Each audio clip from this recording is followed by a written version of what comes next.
First 2 weeks at Admirals. It was the 60s and jobs were plentiful, although I graduated from high school when I was 17. So I had to wait a few months to apply for a real job. Myself and a friend went to work for the railroad on the section crew.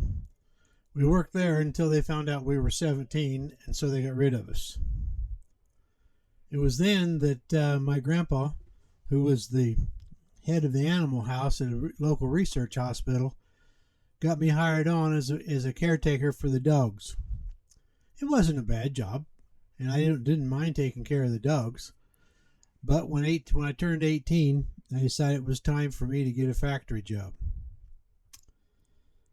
I was anxious to get hired at a local factory in our area that built the Admiral line of refrigerators and window air conditioners. It was the time of year when they were taking inventory. In those days, inventory was taken by hand during a plant shutdown. You had to count every nut, bolt, screw, and washer in that place. It was the worst job you could have. It was very boring. The regular workers with the right seniority in the plant were now on vacation. Due to this and a plan to expand production after shutdown, Admirals hired many new workers. The bosses, who had to stay back and take inventory, were not exactly sure who was working for them. They just put us to work. As a new hire, I had to start on the second shift. I came to work, filled out the paperwork, and was told to report to the warehouse where they kept all the components to build the product. Two of us were held up for a little while in the paperwork process, so we showed up a little later than most in the warehouse. When we arrived, the boss was off doing other things when we both got there.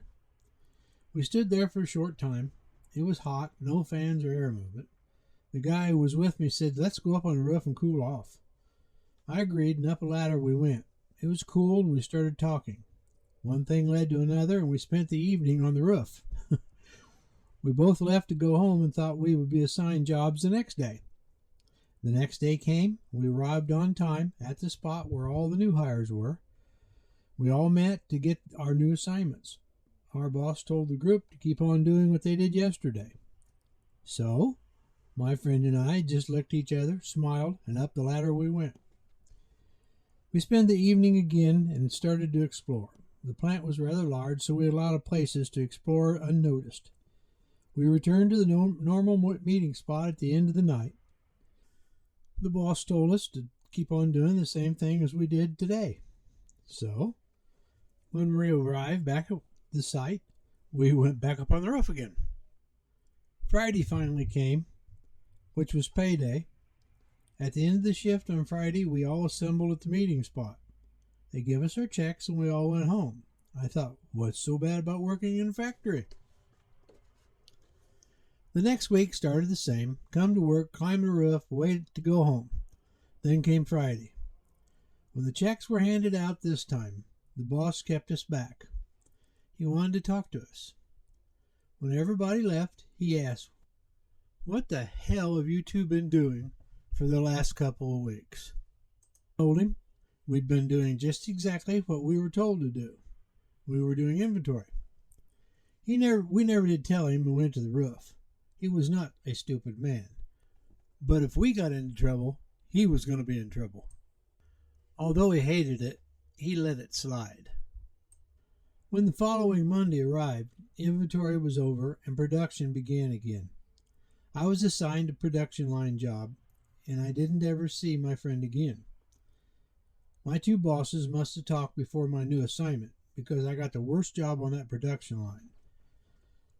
To keep my job on the plant, I had to stay on it for 6 months before I could bid into another department.